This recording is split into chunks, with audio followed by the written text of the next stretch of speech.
Amém. Graça e paz, povo de Deus. Amém. Poder sentar em nome de Jesus. Como já foi dito, sejam todos muito bem-vindos à casa do Senhor.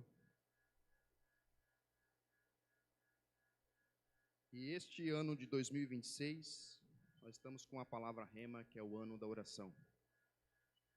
E gostaria de trazer uma palavra lá do livro de Efésios, capítulo 3, a partir do verso 14. Hoje é o último domingo do mês de janeiro, primeiro mês do ano já está se findando, falta apenas uma semana. E podemos fazer algumas reflexões sobre as nossas vidas. O que tem alterado, o que tem mudado, o que tem transformado da minha vida de janeiro para cá, nesse propósito do ano da oração. Queridos, gostaria de fazer menção sobre este capítulo 3 de Efésios, que é a segunda oração que Paulo faz sobre essa carta ao povo de Éfeso. E a palavra do Senhor vai dizer assim: por causa disso, me ponho de joelho perante o Pai de nosso Senhor Jesus Cristo, do qual toda a família nos céus e na terra toma o nome, para que segundo as riquezas da sua glória vos conceda que sejais corroborados com poder pelo seu Espírito no homem interior, para que Cristo habite pela fé no vosso coração, a fim de, estando arraigados e fundados em amor, poderdes perfeitamente compreender com todos os santos qual a largura e o comprimento e a altura e a profundidade, e conhecer o amor de Cristo que excede todo entendimento, para que sejais cheios de toda a plenitude de Deus. Ora, aquele que é poderoso para fazer tudo mais abundante, além daquilo que pedimos ou pensamos, segundo o poder que nos opera, a esse seja a glória na igreja por Jesus Cristo em todas as gerações, para todos sempre. Amém. Interessante que neste período onde Paulo escreve a carta ao povo de Éfeso, Paulo nesse momento ele estava preso. Como diz o outro, ele estava com um pé na cova e a cabeça na guilhotina dos romanos. E ele escreve essa carta ao povo de Éfeso, e até mesmo essa oração, de igual forma como um avivamento para o povo, para a igreja. Interessante ressaltar nesse momento que quando Paulo escreveu essa carta, em nenhum momento, até mesmo nessa oração, ele pediu a Deus para que algo material ou algo físico, naquela situação que ele estava passando. Entendemos que Paulo, ele estava sofrendo. Paulo poderia estar amarrado, Paulo poderia estar preso, estava totalmente ali com as suas limitações humanas, mas mesmo assim ele decidiu adorar a Deus. Eu gostaria de trazer sobre esta palavra apenas 4 pontos, 4 pedidos de Paulo que faz pelos Efésios e que nós devemos fazer por nós também. No versículo 14, a palavra de Deus vai dizer assim: por esta causa, Paulo está dizendo, mas que causa é essa? A quem venho já desde o verso 2, 14. Que causa é essa que Paulo está falando? Porque Deus derrubou o muro da inimizade entre judeus e gentios. Porque de ambos os povos Deus fez um só povo. Porque este novo povo está como um edifício alicerçado em Cristo. Porque este novo povo se chama igreja. Porque a igreja foi um ministério revelado por Deus. E porque Paulo foi um um dos que Deus usou poderosamente para manifestar essa mensagem.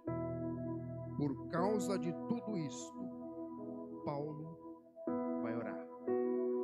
Por esta causa, me ponho de joelhos diante do meu Pai.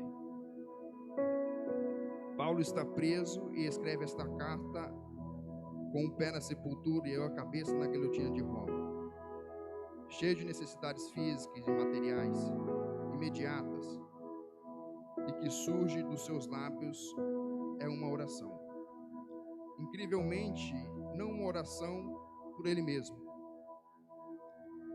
Algemaram as suas mãos, mas não a sua boca. Impediram-no de visitar as igrejas, mas não de impediu de orar por elas. Podem fechar todos os caminhos, mas o caminho que acessa ao Pai, ninguém pode impedir. E esse caminho é a oração.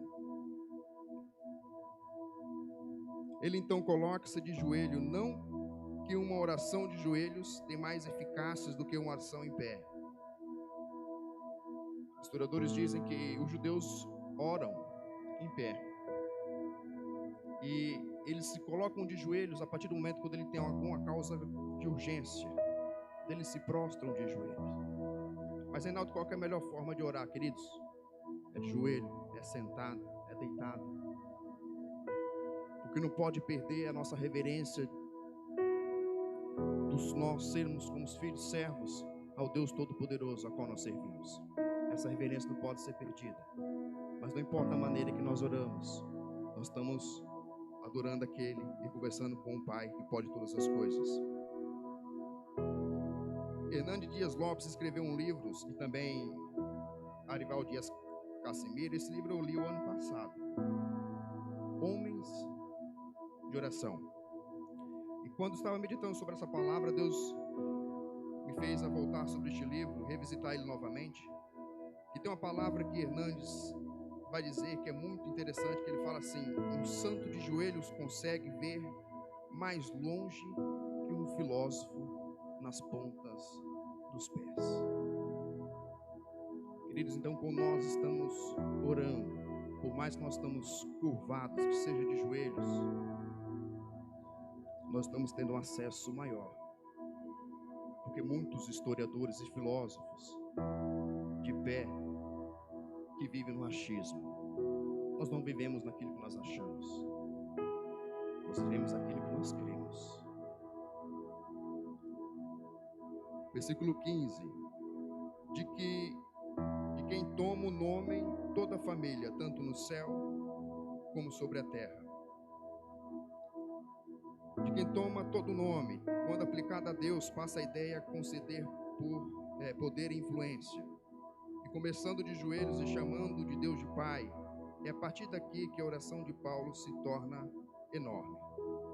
Toda gente, tanto no céu como na terra, precisa de Deus para existir. Ninguém é autossuficiente, somente Deus. Judeus precisam de Deus, gentios precisam de Deus, anjos precisam de Deus. Deus é um nome ou poder de que todos nós fazemos uso, porque sem Deus nada somos. Então Paulo começa aqui a revelar que orar a Deus não é lançar palavras ao vento. Orar a Deus é falar com aquele que tem poder sobre todas as coisas, para dar e tirar a vida, para fortalecer ou enfraquecer. Talvez não nos falte muitas vezes essa consciência. Talvez se tivéssemos mais claras nossas reuniões, talvez se nós tivéssemos esse conhecimento mais claro em nossas vidas, nossas reuniões de oração seriam mais participantes. Isso foi apenas a introdução. Vamos partir agora para a oração, porque Paulo começa com um prelúdio ali. Por causa disso, me ponho de joelhos perante o Pai nosso, Senhor Jesus Cristo, o qual toda a família, ou seja, não faz acepção, tanto no céu quanto na terra, é gentios, é judeus, todos nós somos uma família, todos nós somos apenas uma só igreja. E ele vai partir para a oração a partir do verso 16. E gostaria de mencionar nesses 4 degraus de oração de Paulo. O primeiro é o poder. Versículo 16 vai dizer assim: para que segundo a riqueza da sua glória vos conceda que sejais fortalecidos com poder mediante o seu Espírito no homem interior. De fato, os crentes em Éfeso já tinham o Espírito Santo a habitar dentro deles. A oração de Paulo vai para que esse mesmo Espírito, garantia de vida eterna, possa fortalecer a cada crente cada vez mais com o seu poder. Não é que o Espírito seja fraco, mas a sua obra nos crentes vai até onde cada crente se entrega ao mover do Espírito Santo. Nota que Paulo não pede a Deus para que o Senhor o livre da dificuldade. Ele ora para que, independentemente das dificuldades, que o Espírito Santo possa atuar na vida de cada um, com liberdade, dando a cada poder para enfrentar as dificuldades. Livro de Lucas, capítulo 24, verso 49. A palavra de Deus vai dizer o seguinte: Jesus vai dizer aos discípulos: ficai em Jerusalém, até que do alto sejais revestido de poder. Que poder é esse? Que poder é esse? É o poder do Espírito Santo de Deus. Este poder não é um poder do que eu posso fazer, do meu braço, da força do meu braço, não. Este poder só quem dá é Deus, através do seu Espírito. Não só os crentes de Éfeso que precisa ser fortalecido, nós também. Quanto tempo passamos nós a pedir que o Senhor nos livre das dificuldades e esquecemos que todas elas servem para nós darmos mais liberdade ao Espírito Santo na nossa vida. Vivemos um ano 2025 extraordinário na presença de Deus, o ano da transformação. Se já aceitamos a Cristo como Senhor e Salvador e o Espírito Santo habita em nós, então a pergunta surge: que mudança tem cada um de nós visto pelo trabalho do Espírito Santo em nós no início deste ano? Será que hoje eu amo mais a Bíblia do que o ano passado? Será que hoje eu oro mais do que o ano passado? Será que hoje aprendi a perdoar e amar mais do que o ano que se passou? Será que hoje eu sou mais humilde do que ontem? Um novo ano se iniciou. Que trabalho permitimos que o Espírito Santo fizesse em nossa vida? Muitas vezes temos a presença do Espírito Santo apenas como um selo de salvação, mas a sua obra ela vai além disso. Quantas vezes nos encontramos com dificuldades? Todos nós passamos lutas, perseguições, todos nós enfrentamos essas dificuldades nas nossas vidas. Mas a nossa oração é: Senhor, me livra. Senhor, me guarda. Senhor, retira de mim. Senhor, deixa mais leve esse fardo, esse jugo.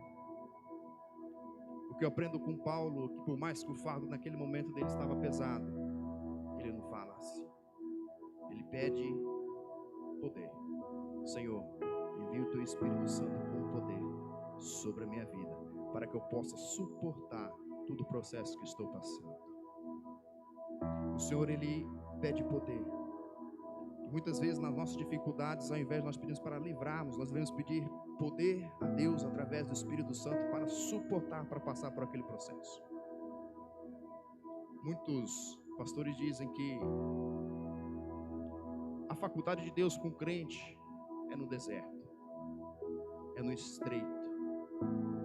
E quando nós estamos passando por um deserto, nós não estamos passando por um deserto para nós morrermos, mas para que Deus venha nos lapidar, para que Deus venha nos transformar. E nós, como os humanos, queremos cada vez mais o que? Senhor, me livra, Senhor, retira. Mas Paulo, ele faz o contrário. Paulo fala: Senhor, envia poder. Envia poder sobre a igreja. Envia poder sobre o teu povo, para suportar, para passar por esse processo. Mediante isso, o povo, a igreja, ele vai aprender. Ela vai entender tudo aquilo que ela está passando. E é esse poder em que Paulo está dizendo: um cristão estagnado é um cristão doente. Na vida cristã não pode haver saúde espiritual e estagnação ao mesmo tempo, pois a nossa carne no mundo e a Satanás não podemos relaxar e pensar que estamos bem assim. E não é isso. E não, isso não é um desafio apenas para quando somos novos convertidos. É um desafio para todas as idades e maturidades, pois até morrermos estamos constantemente a ser fortalecidos pelo Espírito Santo com poder. Então, a primeira coisa para a qual devemos orar é para que o Senhor possa nos fortalecer a todos nós pelo Espírito Santo com poder, e que o ano 2026 nos deixemos guiar mais pelo Espírito Santo do que nos deixamos ser guiados em 2025. Segundo ponto, habitação e fundamento. Versículo 17 vai dizer assim: e assim habite Cristo no vosso coração pela fé, estando vós arraigados e alicerçados em amor. A primeira palavra que eu queria destacar é habite Cristo em vosso coração. Cada cristão é habitado pelo Espírito Santo e é templo do Espírito Santo. A habitação de Cristo aqui, porém, é uma questão de intensidade. Eu gostaria de mencionar duas palavras no grego para habitar, que são bem distintas umas das outras. Uma é parokel e a outra katoikel. A primeira, parokel, significa habitar como estrangeiro. Se eu vou a algum hotel, vou lá, habitei, dali no outro dia cedo, fui embora. Segui viagem, segui caminho. A segunda é katoikel. Katoikel significa estabelecer-se em um lugar. E a palavra do grego que Paulo usa nessa oração é a segunda palavra no grego, katoikel. Ou seja, é um lugar de morada, é um lugar de estabelecer. Refere-se a uma habitação permanente. A palavra usada por Paulo nesse contexto é katoikel, a habitação do dono da casa no seu próprio lar. Por quê? Porque ele pode limpar, ele pode retirar, ele pode quebrar, ele pode construir, tem poder para fazer o que quiser e o que precisa ser feito. E tem liberdade para entrar em todos os cômodos. A palavra katoikel também significa sentir-se bem ou sentir-se em casa. Cristo sente-se em casa em nosso coração. Uma coisa é ter o Espírito Santo residente, outra coisa é ter o Espírito Santo presidente. O coração do crente é lugar de habitação de Cristo, onde Ele está presente não apenas para consolar e animar, mas também para reinar. E a oração de Paulo vai dizer assim: para que Cristo habite pela fé. O Senhor tem estado em nossos corações apenas por passagem? Ou nós somos o templo, nós somos a casa, nós somos a sua morada? Interessante como vemos tantas vezes a fé e o amor justos. Aqui vemos a fé pela habitação de Cristo nos seus corações e o amor, pois é impossível ter Cristo sem amar o próximo, assim como é impossível amar o próximo sem a Cristo. Mas Paulo usa duas metáforas para fazer o segundo pedido: e estejam arraigados em amor.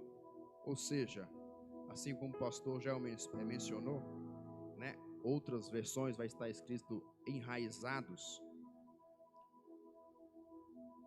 Como uma árvore que envia suas raízes para as profundezas da terra para se alimentar do nutriente que também precisa, também os crentes precisam que o seu amor ganhe raízes profundas.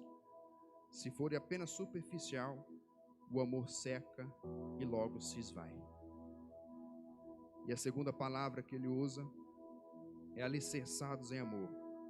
Como um edifício com alicerce forte para resistir aos ventos e chuvas, assim deve estar o amor nos Efésios para resistir às tribulações e dificuldades que podem surgir.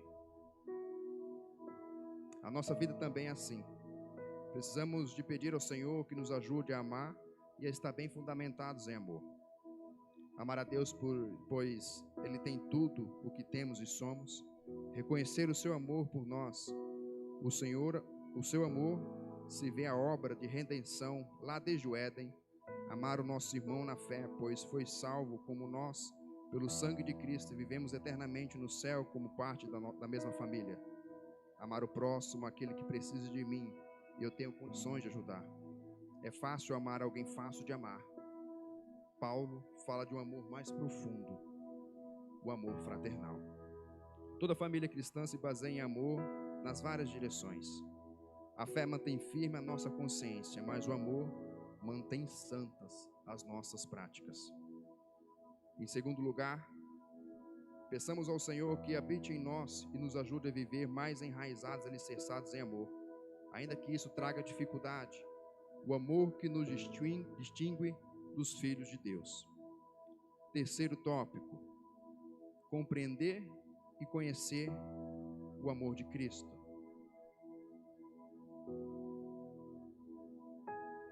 No verso 18, a palavra do Senhor vai dizer assim: poderes perfeitamente compreender com todos os santos, qual seja a largura e o comprimento e a altura e a profundidade. Alguns comentaristas falam que nós não podemos analisar esse texto de uma forma literal, mas essa largura que Paulo menciona é uma largura que alcança toda a humanidade. Este comprimento que Paulo menciona é um comprimento que chega a todos os povos. Essa altura que Paulo menciona nessa oração é uma altura onde nós podemos alcançar o mais sublime céu. E essa profundidade que Paulo menciona é a profundidade do amor de Deus que pode alcançar o mais perdido possível. Esse é o amor de Deus por nós. Outros historiadores vão mencionar que essa comparação que Paulo faz é como a cruz de Cristo. A altura, a profundidade, a largura e o comprimento. O amor de Deus que foi vertido na cruz do Calvário através de Cristo, que alcançou toda a humanidade. É esse grande amor de Deus que é até mesmo imensurável por nossas vidas. Não tem como medir, não tem como mensurar. Muitas vezes nós falamos, aquilo ali já está perdido, mas para Deus não está perdido, o amor dele chega lá. Muitas vezes nós olhamos e falamos, aquilo ali não tem mais jeito. Tem jeito sim, o amor de Deus alcança ele. O amor de Deus, ele é finito, é lindo, é maravilhoso, não se pode comparar. Interessante que Paulo pede por compreensão e por conhecimento. Ele diz, versículo 8, poderes perfeitamente compreender. E no versículo 19, e conhecer. Duas palavras diferentes.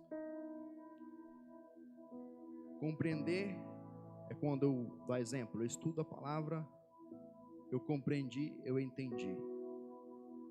É o intelectual. Agora, conhecer é desfrutar daquilo que nós aprendemos. É viver daquilo que eu aprendi. Eu estou conhecendo. Conhecer baixa até o coração para que nós vivamos este amor. Algo que deve ser sentido e que nos deve constranger. Jamais podemos ficar indiferentes a tudo que Jesus fez por nós na cruz. Compreender, adquirir conhecimento intelectual. Conhecer é praticar ou viver esse conhecimento, ou seja, é intimidade. O terceiro motivo da oração é para que todos nós passamos a compreender e conhecer a grandeza do amor de Cristo. Sabem, por várias vezes, que de tão básicas que são, a gente deixa para trás e esquece-as. Vimos que Paulo começa por salientar o grande amor do Pai, sobre tudo e sobre todos. Agora vemos que Paulo ora para que os crentes meditem no amor de Jesus. Como é possível como é possível entender todo esse processo? E muitas vezes, entendendo esse amor de Deus, ainda assim eu tenho medo, sendo que o meu Deus, Ele é onipotente, Ele me ama. Muitas vezes andamos ansiosos pelo dia de amanhã, mas nosso Pai, Ele é onipotente e nos ama. Nós andamos atribulados por alguém que quer nos fazer mal, mas se o nós é onipotente e nos ama, não tem porquê andarmos assim. Saber que Deus é poderoso e me ama não é um ensino que fica lá no início quando nos convertemos. É algo que deve ser exercitado diariamente, pois quanto mais compreendo o amor de Jesus, mais a minha fé é fortalecida. Quanto mais eu entendo de Deus, quanto mais eu tenho intimidade com o Senhor, quanto mais eu aprendo da sua palavra e desfruto dela, mais eu tenho a minha aliança renovada com Ele, mais eu tenho intimidade com o Pai, mais eu tenho comunhão com meu Deus, mais eu entendo e compreendo esse grande amor que Ele tem por nós. O quarto e último, quase já encerrando, cheios. Agora, pois, Paulo vai até quase ao topo da escada. E conhecer o amor de Cristo que excede todo o entendimento, para que sejais tomados de toda a plenitude de Deus. Interessante que Paulo ele começa a sua oração a pedir o poder através do Espírito Santo. Segundo, ele vai dizer que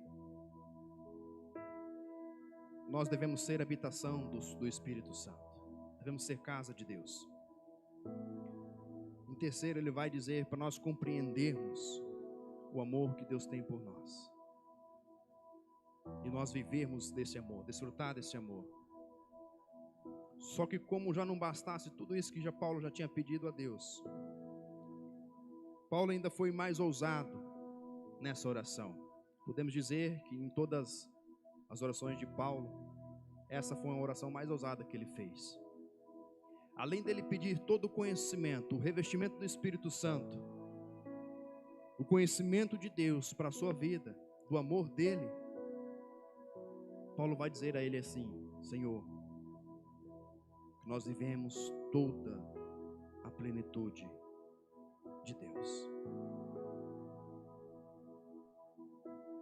Paulo ele foi um grande corajoso em pedir isso a Deus. Ser tomados ou ser cheios de toda a maravilha de Deus, toda a maravilha de quem Deus é. O que significa isto? Devemos ser cheios não apenas com a plenitude de Deus, mas até a plenitude de Deus. Devemos ser santo como Deus é santo e perfeito como Deus é perfeito. Devemos ficar cheios até o limite, cheios até que a plenitude de Deus que os seres humanos são capazes de receber sem deixar de permanecer humano. Isso também quer dizer que seremos semelhantes a Cristo, ou seja, alcançaremos o propósito eterno de Deus. Reinaldo, mas isso é impossível. Quando eu tenho tantas falhas, de fato é uma meta difícil, mas é o Deus Todo-Poderoso é quem opera isto, não eu. Quanto mais eu me deixo guiar por Deus, mais me aproximo desta meta. Nós somos limitados, mas Deus é transcendente. Deus, Ele é onipotente, vai além do que pensamos e imaginamos. E por último, oremos para ser cheios de Deus sem limitação, de forma a Deus trabalhar em nós, por nós e através de nós. Conclusão. O louvor pode subir. Posso dizer que Paulo foi um tanto audacioso e corajoso em fazer esse pedido a Deus. Ele já tinha pedido tudo ao Pai, e ainda pediu a sua plenitude. Mas Paulo termina a oração mostrando que o realizar dessa obra não depende de nós, mas daquele que tem todo o poder. Ora, aquele que é poderoso para fazer infinitamente mais do que tudo quanto pedimos ou pensamos, conforme o seu poder que opera em nós. A capacidade de Deus de responder à oração é enfaticamente exposta pelo apóstolo em sua expressão composta de 6 estágios. A primeira delas, ele é capaz de fazer ou trabalhar, porque não é ocioso, inativo e nem está morto. Segunda fase, ele é capaz de fazer o que pedimos, pois ouve e responde à oração. Terceira fase, ele é capaz de fazer o que pedimos ou imaginamos, pois lê nosso pensamento e às vezes sonhamos com o que não temos coragem de pedir e por isso não pedimos. Quarta fase, ele é capaz de fazer tudo o que pedimos ou pensamos, pois sabe de tudo e pode fazer tudo. Quinta fase, ele é capaz de fazer mais do que tudo o que pedimos ou pensamos, pois suas expectativas são mais altas que as nossas. E a sexta fase, ele é capaz de fazer infinitamente mais do que tudo o que pedimos ou pensamos, pois é um Deus de superabundância. De fato, é Deus quem realiza todas essas coisas na vida do crente, mas não obriga ninguém. É como a torneira que tem água e tem pressão, mas quem abre e fecha somos nós. Se pedirmos isto ao Senhor e se lhes entregarmos toda a nossa vida, Ele vai fazer uma grande obra. Mas se fecharmos a torneira, deixando apenas algumas gotas que saiam, também serão apenas umas gotas que iremos usufruir. É interessante como esses versos são tantas vezes usados para apelar à prosperidade material. Ora, por um emprego simples que Deus pode dar-te por muito melhor. Ora, por um carro simples, pois Deus pode dar-te uma Ferrari. Ore por um apartamento, pois Deus pode dar por Alphaville. O que Paulo está querendo dizer nessa questão? Que muitas vezes tomamos esse versículo para pedir algo pequeno para Deus, acreditando que Ele pode nos dar além daquilo que nós pedimos, como de fato é. Mas Paulo ele não menciona nenhum bem material, mas sim espiritual. Então, à medida que nós nos entregamos a Deus, é a medida que Ele irá derramar sobre nossas vidas. Eu encerro essa mensagem com uma reflexão. De que maneira o ano passado para cá e o início deste ano nós temos deixado ser a habitação do Espírito Santo? Será que Ele tem acesso a todos os cômodos? Será que Ele tem acesso à casa toda? Ou tem algum quarto em secreto que eu falo: Senhor, essa aqui eu fechei com 7 chaves, essa aqui pode achar que eu resolvo, o Senhor não entra aqui não.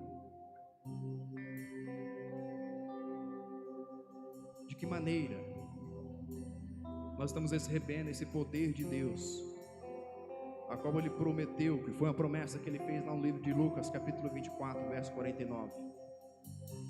Jesus, Ele prometeu que derramaria teu Espírito com poder. Reinaldo, ainda não sou batizado com o Espírito Santo. Vou dar uma dica: o encontro com Deus é uma opção. Quem não foi, vai. Quem não foi, vai. Se inscreva, não perca tempo nem oportunidade.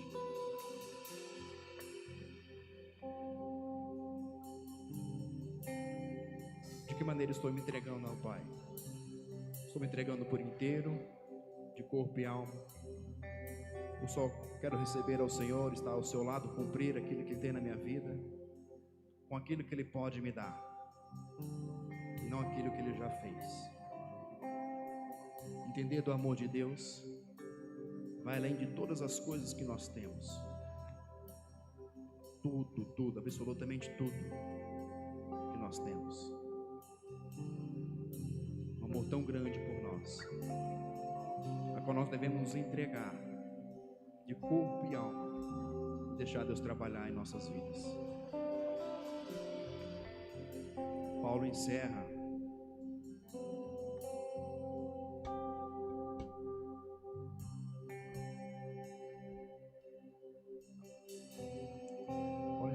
oração.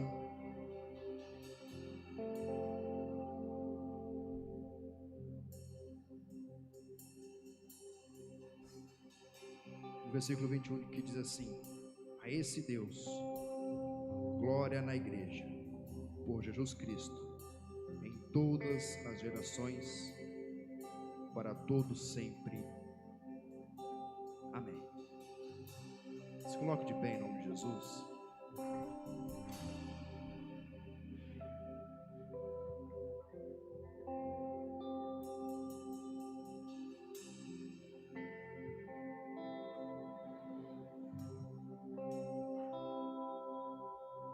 A vida cristã não se trata de eu me sentir bem.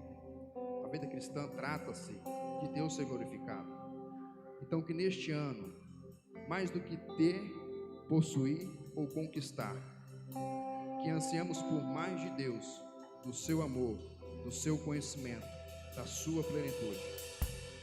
Só quando Deus for o centro da nossa vida, é que podemos terminar a nossa vida como Paulo terminou a oração.